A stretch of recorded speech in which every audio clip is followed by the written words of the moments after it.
नमस्ते जी, welcome back to my channel. कैसे हो आप सब। तो इस वीडियो में हम डिस्कस करेंगे इग्नू MEG 10 ब्लॉक 8 का एक मोस्ट इंपॉर्टेंट क्वेश्चन जो कि है डीकोलोनाइजिंग द माइंड। तो इसमें हम देखेंगे कि decolonisation and decolonisation of mind क्या होता है। एंड इसमें हम एक ऐसे भी पढ़ेंगे जिसे लिखा है गुगीवा थियोंग ने, जो कि एक केन्या के फेमस अफ्रीकन राइटर हैं। तो उन्होंने एक ऐसे दिया है डीकोलोनाइजिंग द माइंड, हम उसको भी डिस्कस करेंगे। ओके, तो पहले डिस्कस करते हैं इंट्रोडक्शन। तो इंट्रोडक्शन में मैं आपको पहले ये बता दूं कि डीकोलोनाइजेशन होता क्या है। एंड डीकोलोनाइजेशन से पहले हमें ये जानना पड़ेगा कि कोलोनाइजेशन क्या होता है। ओके, तो colonisation it is motivated by economical benefits. European powers sought to expand their markets and acquire raw material overseas. मतलब कि जो कोलोनाइजेशन है वो एक ऐसी प्रोसेस है जिसमें यूरोपियन पावर्स ने इकोनॉमिकल बेनिफिट्स के लिए अपनी मार्केट को एक्सपेंड किया। रॉ मटेरियल के लिए वो आए थे, लेकिन धीरे धीरे उन्होंने उन्हीं कंट्रीज को ओवरसीज कर लिया। मतलब कि वहाँ पर इन्होंने अपनी कॉलोनीज बना दी। जैसे कि फॉर एग्जांपल अब इंडिया का एग्जांपल लेते हैं। इंडिया में ये व्यापार के लिए आए थे, बट इन्होंने बाद में इंडिया पर ही राज करना स्टार्ट कर दिया। मतलब ये इन्होंने इंडिया पर अपना पॉलिटिकल कंट्रोल स्थापित कर दिया। एंड जब एक कंट्री दूसरी कंट्री पर अपने कॉलोनीज बनाती है या दूसरी कंट्री पर राज करती है तो उसे हम कॉलोनाइजेशन कहते हैं। एंड इसमें दो तरह की टर्म्स आपके आती हैं, एक होता है कॉलोनाइजर्स एंड एक होता है कॉलोनाइज्ड। तो कॉलोनाइजर्स होते हैं जो कॉलोनीज बनाते हैं, यानी कि जो राज करते हैं, उनको बोलते हैं कॉलोनाइजर्स। जैसे फॉर एग्जांपल ब्रिटिशर्स जो थे वो कॉलोनाइजर्स थे। एंड कॉलोनाइज्ड वो होते हैं जिनके ऊपर कॉलोनीज बनती हैं, यानी कि जिनके ऊपर राज होता है। तो फॉर एग्जांपल इंडिया कॉलोनाइज्ड हुई एंड जो ब्रिटिशर्स हैं वो कॉलोनाइजर्स हुए जब उन्होंने इंडिया पर राज किया था। आई होप कि आपको कॉलोनाइजेशन का कॉन्सेप्ट क्लियर हुआ होगा। ओके, तो अब जान लेते हैं कि डीकोलोनाइजेशन क्या होता है।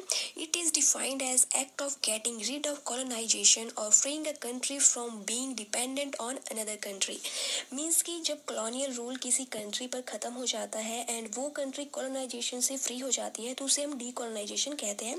मीन्स कि जब एक कंट्री जो कि दूसरी कंट्री के कंट्रोल में थी, दूसरी कंट्री पे डिपेंडेंट थी, जब वो कंट्री उस रूलिंग से फ्री हो जाए तो उसे डीकोलोनाइजेशन कहा जाता है। जैसे कि अब इंडिया का एग्जांपल हम ले लेते हैं। इंडिया जो है वो अब एक डीकोलोनाइज्ड कंट्री है, because after world war 2 India जो है वो ब्रिटिश कॉलोनाइजर रूलिंग से इंडिपेंडेंट हो चुकी है। तो आपको सिंपल वर्ड में बताऊं तो डीकोलोनाइजेशन का मतलब होता है एक तरह से कॉलोनियल रूल का खत्म होना और इंडिपेंडेंस मिलना उस कंट्री को। ओके, तो आई होप कि आपको डीकोलोनाइजेशन का जो कॉन्सेप्ट है वो भी क्लियर हुआ होगा। तो अब हम डिस्कस करेंगे हमारा मेन कॉन्सेप्ट जो कि है डीकोलोनाइजिंग द माइंड। ये क्या होता है। मैंने आपको डीकोलोनाइजिंग द माइंड से पहले कॉलोनाइजेशन एंड डीकोलोनाइजेशन इसीलिए बताया ताकि आपको एटलीस्ट बेसिक तो पता हो, उसके बाद आपको ये कॉन्सेप्ट क्लियर होगा, अदरवाइज आप कंफ्यूज हो जाते। ओके, तो अब जान लेते हैं decolonisation of mind. Undoubtedly the supremacy of master is maintained when an imperial power leaves is colony, the colony become free, then occurs a fast and winning wave of decolonization. But as far as the decolonization of mind is concerned, it remains a slow process because of the internalization of cultural domination of colonial power. Means कि जब imperial power यानी कि British colonisers ने India पर अपना colonial राज खत्म किया तो इंडिया तो डीकोलोनाइज्ड हो गया, ठीक है। बट जहाँ तक डीकोलोनाइजेशन ऑफ माइंड की बात है तो ये प्रोसेस बहुत ज़्यादा स्लो होती है, बिकॉज ब्रिटिशर्स का जो नेटिव लोगों के माइंड पर इन्फ्लुएंस है वो इतनी जल्दी जो है ख़त्म नहीं होता है। ये बहुत ही ज़्यादा स्लो प्रोसेस होती है किसी के माइंड से निकलना एक तरह से, बिकॉज जो कॉलोनियल पावर है उनके कल्चर का, उनकी जो लैंग्वेजेस हैं, उनकी इंटरनलाइजेशन हो चुकी होती है। मीन्स कि जैसे कि आपकी जो ब्रिटिशर्स थे उन्होंने इंडिया पर 200 साल तक राज किया था, तो उनके जाने के बाद भी उनकी जो कल्चर थी, उनके जो थॉट्स थे, जो उनके इंटेलेक्चुअल थे, जो उनकी लैंग्वेज थी, वो इंडियन लोगों के माइंड में रहेगी। जब ब्रिटिशर्स ने इंडिया पर राज किया था तो उन्होंने इंडियन लोगों को फिजिकली ही नहीं बल्कि मेंटली भी कॉलोनाइज्ड किया था। तभी तो उनके जाने के बाद जो उनके कल्चर थे, जो उनकी लैंग्वेज थी, उनका इन्फ्लुएंस अभी तक इंडियन लोगों के माइंड में है। मतलब कि एक तरह से फिजिकली तो डीकोलोनाइजेशन हो चुकी है, फ्रीडम मिल चुका है, लेकिन मेंटली देखा जाए तो इंडियन नेटिव्स अभी भी कॉलोनाइज्ड है। जैसे फॉर एग्जांपल अब इंडिया के लोग भी ये चीज़ मानते हैं कि जो वाइट कलर है, जो फेयर कलर है वो सुपीरियर होता है एंड जो ब्लैक कलर है वो इंफीरियर होता है। तो ये जो मेंटालिटी है ये इंडियन नेटिव्स की अपनी नहीं है, ये ड्यू टू कॉलोनाइजेशन हुई है। यानी कि जो ब्रिटिश रूल यहाँ पर हुआ था उनकी थिंकिंग ये थी जो कि अब इंडियन लोगों के माइंड में भी बस चुकी है। तो यहाँ पर हम कह सकते हैं कि हमारा जो माइंड है वो अभी भी कहीं ना कहीं कॉलोनाइज्ड है एंड उन्हीं की वजह से हमने ये जो ब्लैक एंड वाइट के बीच में डिस्क्रिमिनेशन है ये स्टार्ट किया है। अदरवाइज इंडियन नेटिव्स मतलब कि रूलिंग से पहले ऐसे नहीं थे। इंडियन जो थे वो कलर डिस्क्रिमिनेशन नहीं करते थे, ना ही जानते थे। जैसे कि फॉर एग्जांपल बर्थडे सेलिब्रेशन करना एंड बर्थडे पे केक काटना, फिर या तो क्रिसमस सेलिब्रेशन जो इंडिया में किया जाता है, तो ये सारी चीज़ें जो है वो आपके वेस्टर्न कल्चर में है, इंडियन कल्चर में नहीं है। तो ब्रिटिशर्स ने यहाँ पर राज किया था, तो उनका जो वेस्टर्न कल्चर है वो यहीं पर रह गया है इंडियन नेटिव्स की माइंड में। तभी तो हम उनसे इन्फ्लुएंस हुए हैं एंड हम उनके वेस्टर्न कल्चर को आज भी फॉलो करते हैं, उनका स्टाइल हम फॉलो करते हैं। तो मतलब कि बात करें कि इंडियन लोगों का जो माइंड है वो डीकोलोनाइज हो चुका है या नहीं, तो इसका आंसर होगा नहीं, बिकॉज हम आज भी वेस्टर्न कल्चर को वैसे ही फॉलो कर रहे हैं उनके जाने के बाद भी। तो ये बहुत ज़्यादा ज़रूरी है, अगर आपने अपने माइंड को डीकोलोनाइज करना है तो हमें उनके कल्चर को, उनके इन्फ्लुएंसेस को ख़त्म करना होगा, तभी हमारा जो माइंड है वो डीकोलोनाइज होगा। ओके, तो अब हम डिस्कस करेंगे गुगी वा थियोंग का एक famous essay, decolonising the mind, the politics of language in African literature. तो इसमें हम जानेंगे कि जो केनियन राइटर हैं गुगी वा थियोंग, उनकी क्या व्यूज़ हैं डीकोलोनाइजिंग द माइंड को लेकर, वो हम आगे डिस्कस करेंगे। ओके, तो ये ऐसे पब्लिश हुआ था 1986 में एंड इसका जॉनरा है non fiction. And decolonising the mind is the collection of essays about language and its constructive role in national culture, history and identity. Okay, तो मैं आपको एक चीज़ क्लियर कर दूं कि जो ऐसे है गुगी वा थियोंग का, इसमें आपको इंडिया के बारे में नहीं मिलेगा जानने को, ये आपके अफ्रीकन कंटेक्स्ट में है, बिकॉज आपकी जो ये राइटर हैं गुगी वा, ये खुद एक अफ्रीकन है। तो इन्होंने डीकोलोनाइजिंग द माइंड जो है वो अपने अफ्रीकन कंटेक्स्ट के थ्रू जो है हमें बताने की कोशिश की। ओके, तो डीकोलोनाइजिंग द माइंड एसेज की कलेक्शन है जिसमें बताया गया है कि African national culture, history and identity में कॉलोनाइजर्स की लैंग्वेज का क्या रोल रहा है। एक्चुअली अफ्रीका पर भी भारत के जैसे ही यूरोपियन राज था, यूरोप ने अफ्रीका पर भी अपनी कॉलोनीज बनाई थी, तो जो यूरोपियन लैंग्वेज है उसका इन्फ्लुएंस अफ्रीकन लोगों पर भी पड़ा था। तो यहाँ पर आपका जो केस है इंडिया और अफ्रीका वो सिमिलर है। Decolonising the mind is also Ngugi's farewell to English and it addresses the language problem faced by African authors. Means की डीकोलोनाइजिंग द माइंड, ये जो बुक है गुगी की, ये एक तरह का इनका फेयरवेल था इंग्लिश को, बिकॉज इससे पहले जब इन्होंने डीकोलोनाइजिंग द माइंड नहीं लिखी थी, उससे पहले जो गुगी है वो भी इंग्लिश में ही लिखा करते थे, बट लेटर ऑन इनको रियलाइज हुआ कि इन्हें अपने कॉलोनाइज्ड माइंड को डीकोलोनाइज करना है एंड इन्हें कॉलोनियल लैंग्वेज इंग्लिश का यूज नहीं बल्कि अपनी नेटिव लैंग्वेजेस का ही यूज करना है अपनी राइटिंग्स में। ये एक तरह का इनका फेयरवेल है इंग्लिश लैंग्वेज को। एंड इस बुक में इन्होंने लैंग्वेज प्रॉब्लम को भी इंडिकेट किया है, वो लैंग्वेज प्रॉब्लम जो अफ्रीकन ऑथर्स फेस कर रहे थे। एंड गुगी ने क्वेश्चन पर भी फोकस किया है कि अफ्रीकन राइटर्स का लिंग्विस्टिक मीडियम क्या है, क्या उन्हें मतलब कि अपनी नेटिव लैंग्वेज में लिखना चाहिए या उन्हें इंग्लिश या फ्रेंच लैंग्वेज में लिखना चाहिए, या मतलब उनको अपने रूलर्स की लैंग्वेज फॉलो करनी है या उनको अपनी नेटिव लैंग्वेज फॉलो करनी है। तो यहाँ पर इन्होंने इस क्वेश्चन को भी पूछा है। एंड जो गुगी हैं उन्होंने अपनी इस बुक को उन अफ्रीकन राइटर्स को डेडिकेट किया है जो अपनी नेटिव लैंग्वेजेस यानी कि अफ्रीकन लैंग्वेजेस में ही लिखते हैं, जिन्होंने अफ्रीकन लैंग्वेजेस का काफ़ी सालों से इस्तेमाल किया and African culture, African literature and अपने अफ्रीका की डिग्निटी को हमेशा मेंटेन रखा। तो अपने इस वर्क डीकोलोनाइजिंग द माइंड के थ्रू जो गुगी हैं उन्होंने सभी अफ्रीकन राइटर्स को मोटिवेट किया है कि उन्हें नेटिव लैंग्वेजेस में ही लिखना है, ना कि उन्हें कॉलोनियल लैंग्वेज में लिखना है। एंड उन्होंने ये भी कहा है कि उन्हें अपने माइंड को डीकोलोनाइज करना है जो कि ब्रिटिश कल्चर लैंग्वेज से इन्फ्लुएंस्ड है, मतलब कि उनसे कॉलोनाइज थे, उनको इन्हें डीकोलोनाइज करना है, अब इन्हें इंग्लिश लैंग्वेज को और ज़्यादा फॉलो नहीं करना है। ओके, तो ये थी गुगी के essay decolonising the mind, the politics of language in African literature का इंट्रोडक्शन। तो अब हम डिस्कस करेंगे इस ऐसे की समरी। ओके, तो इस ऐसे में गुगी ने बताया है कि पास में यूरोपियंस ने बहुत सी कंट्रीज को कॉलोनाइज किया था एंड यूरोपियन ने जहाँ भी अपनी कॉलोनीज बनाई थी, जिस भी कंट्री पर इन्होंने राज किया था, वहाँ पर इन्होंने अपने कल्चर एंड अपनी लैंग्वेज को नेटिव लोगों पर इम्पोज किया था ताकि इनका जो कल्चर है, इनकी जो लैंग्वेज है उसकी डेवलपमेंट हो सके। एंड जो इंग्लिश लैंग्वेज है वो ब्रिटिशर्स ने फोर्सफुली कॉलोनाइज कंट्री में एज ऑफिशियल लैंग्वेज भी रखी एंड इस लैंग्वेज का इन्फ्लुएंस फिर नेटिव लोगों पर भी होने लगा, जिससे जो नेटिव लोग हैं जो कि फिजिकली कॉलोनाइज थे वो मेंटली भी कॉलोनाइज्ड हो गए।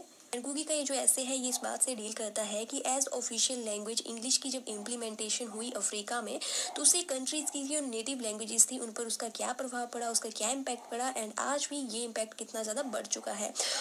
ओके, तो इस ऐसे में गुगी ने अपने पर्सनल एक्सपीरियंसेस को शेयर किया है, उनकी मदर टंग के बारे में बताया है। गुगी बताते हैं कि वो एक बड़ी सी फैमिली में पैदा हुए थे जिसमें लगभग 35 मेंबर्स एक साथ रहते थे एंड वो अपने उन दिनों को याद करते हैं जब उन्हें शाम में एल्डर्स द्वारा आके पास अपनी नेटिव लैंग्वेजेस में कहानियाँ सुनाई जाती थी।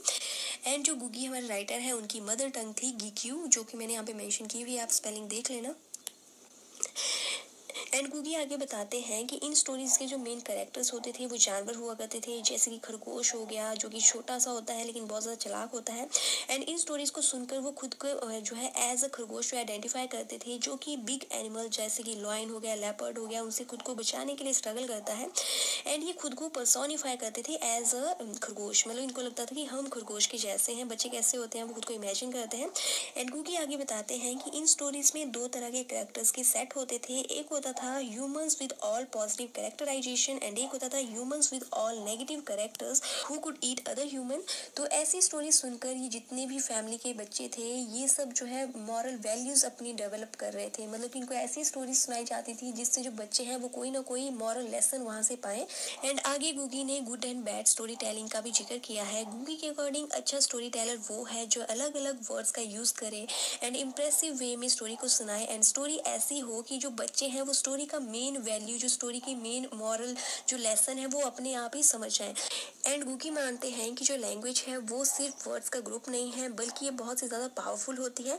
एंड गुगी के अकॉर्डिंग जो सच्ची लैंग्वेज है, जो रियलिस्टिक लैंग्वेज है, जो प्योर लैंग्वेज है वो उनकी अपनी मदर टंग होती है। एंड गुगी आगे बताते हैं कि उन्होंने जब स्कूलिंग ज्वाइन की थी तो स्टार्टिंग के लगभग 4 साल तक उनकी जो मदर है वो उनको मदर टंग में ही पढ़ाया करती थी।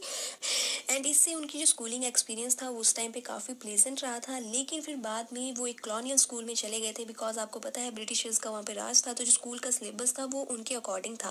तो ये बता रहे हैं कि जब ये कॉलोनियल स्कूल गए तो इससे उनकी जो मदर टंग की जो सुपरमेसी थी वो ख़त्म हो गई, बिकॉज स्कूलों में जो लैंग्वेज लगी थी वो इंग्लिश ही लगी थी। तो ब्रिटिशर्स की लैंग्वेज पढ़ते पढ़ते उनकी जो अपनी मदर टंग थी वो कहीं ना कहीं पीछे छूट गई। एंड आगे गुगी ने अपने बचपन का ह्यूमिलिएटिंग एक्सपीरियंस भी शेयर किया है कि जब वो स्कूल में थे तो वो एंड उनके कुछ दोस्त जो थे वो अपनी मदर टंग यानी कि गिक्यू लैंग्वेज में बात कर रहे थे, एंड वो बात करते करते पकड़े गए। तो उन्हें जो है डिफरेंट टाइप की पनिशमेंट्स दी गई, इवन उनको बहुत ज़्यादा हाई अमाउंट में फाइन भी किया गया।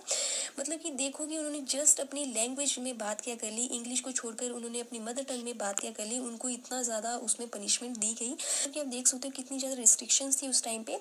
एंड आगे गुगी बताते हैं कि इतनी ज़्यादा रिस्ट्रिक्शन के कारण जो धीरे धीरे बच्चे थे उन्होंने इंग्लिश लैंग्वेज को अपनाना स्टार्ट कर दिया, एंड इंग्लिश लैंग्वेज को इंटेलिजेंस एंड एबिलिटी का सिंबल माना जाने लगा।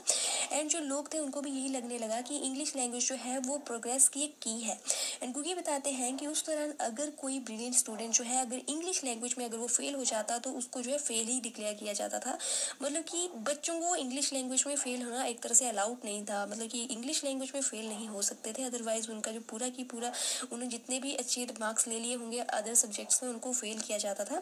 एंड गुगी बताते हैं कि ऑरेटर यानी कि जो ओरल लिटरेचर्स थे जो कि केनिया लैंग्वेज में होते थे उन्हें जो है स्टॉप कर दिया गया।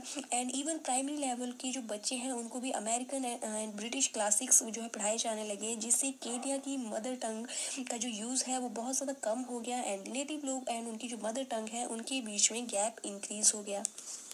तो आगे गुगी बताते हैं कि 1977 में उन्होंने गिक्यू लैंग्वेज में लिखना स्टार्ट किया था, मतलब कि अपनी मदर टंग में लिखना स्टार्ट किया था। तो इन्होंने अपनी नेटिव लैंग्वेज में 2 प्लेस, एक नॉवल एंड 3 बुक्स लिखी थी, लेकिन इनकी जो मदर टंग में जितने भी लिटरेचर्स थे उनको इंपीरियल पावर के कारण क्रिटिसाइज किया गया था। एंड गुगी मानते हैं कि जो भी बुक्स उन्होंने अपनी नेटिव लैंग्वेज गिक्यू में लिखी थी वो उनका एंड अफ्रीका के लोगों का एंटी इम्पेरियलिस्टिक स्ट्रगल दिखाता है, स्पेशली जो अफ्रीका के केनियन लोग थे। एंड स्कूल्स में ब्रिटिश कॉलोनाइजर्स के कारण गिक्यू लैंग्वेज को काफ़ी ज़्यादा नेगेटिव वे में देखा जाता था, जैसे कि इसको एक तरह से इंफीरियर लैंग्वेज माना जाता था, अनडेवलप्ड लैंग्वेज माना जाता था, इसको ह्यूमिलिएट किया जाता था। एंड अब जो गुगी हैं वो बिल्कुल नहीं चाहते हैं कि अफ्रीकन यंग जनरेशन जो है वो ब्रिटिश ट्रेडिशन एंड उनके कल्चर एंड उनकी लैंग्वेज को फॉलो करे।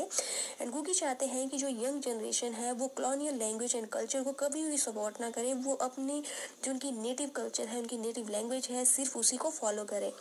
एंड कुकी बताते हैं कि अब उनका सिर्फ यही ड्रीम है कि फ्यूचर में उनके अफ्रीकन लोग अपनी मदर टंग को ही रिस्टोर करें, उसी को डेवलप करें, एंड अपकमिंग जो चिल्ड्रन है वो अपनी लैंग्वेज एंड उनके ट्रेडिशन को ही फॉलो करें। कुकी का एक और सपना ये है कि केनियन नेशनल लैंग्वेजेस में भी लिटरेचर्स लिखे जाएं ताकि उनका जो नेटिव कल्चर है, उनकी जो लैंग्वेज है वो डेवलप हो, एंड इससे फिर फ्यूचर जनरेशन जो है वो अपने नेटिव कल्चर में ही बड़े होंगे, मतलब कि उनका जो नेटिव कल्चर सुपीरियर है, ब्राइट कल्चर है, वो उसी के अंडर फिर बड़े होंगे। ओके, तो यही था decolonising the mind and decolonising the mind the politics of language in African literature के बारे में। आई होप कि आप लोगों के लिए ये वीडियो हेल्पफुल रहेगी एंड अगर आपको वीडियो जरा भी अच्छी लगेगी तो प्लीज़ वीडियो को लाइक करना, शेयर करना एंड मेरे चैनल को सब्सक्राइब करना। एंड अब मैं आगे कंटिन्यू करूँगी MEG14 को। तो अगर किसी ने MEG14 की वीडियोस भी देखनी है तो आप प्लीज़ ज़रूर सब्सक्राइब करना ताकि आपको टाइमली नोटिफिकेशन मिल जाए। ओके, तो मिलते हैं हमारी नेक्स्ट वीडियो में। Till then take care, bye bye.